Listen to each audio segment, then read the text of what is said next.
A few weeks ago, I got the opportunity to travel to the absolutely stunning and beautiful state of Alaska. I was there to support my friend Nick as he attempted to run the Denali Ultra Marathon. This race runs the entirety of the Denali Highway, a 135-mile stretch of road. Yes, you heard me right, 135. His dad and I were there to support him. We drove the support vehicle. We gave him water and goo and food along the way.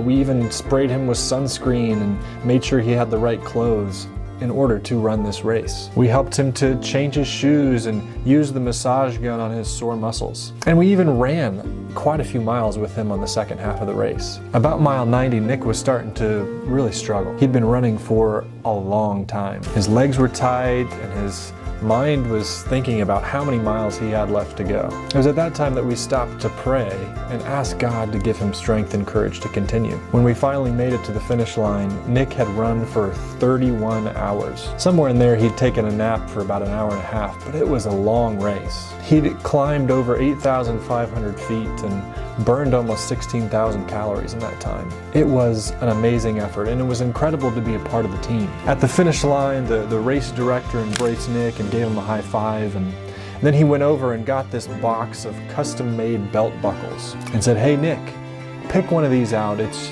your prize for finishing the race." But Nick, instead of taking the credit for himself, picked up the bucket, brought it over to where his dad and I were standing, and said, "You guys are the ones that got me here. You supported me throughout the entire race. I would not have made it to the finish line without you. I want you to choose the buckle." Nick chose humility, and he still does. He could have been arrogant and prideful about his accomplishment, but he recognized what his dad and I did to get him to the finish line. He chose to be humble and to thank those who had supported him. Not only did he thank us, but he also thanked God for giving him the courage and strength to make it 135 miles, especially when things got tough. Perhaps in this ultra marathon of life, there's people in your life that you need to stop and maybe say thank you. Perhaps now would be a good time to stop and say, "Hey, thank you so much for the support that you give me." Maybe it's time for a dose of humility.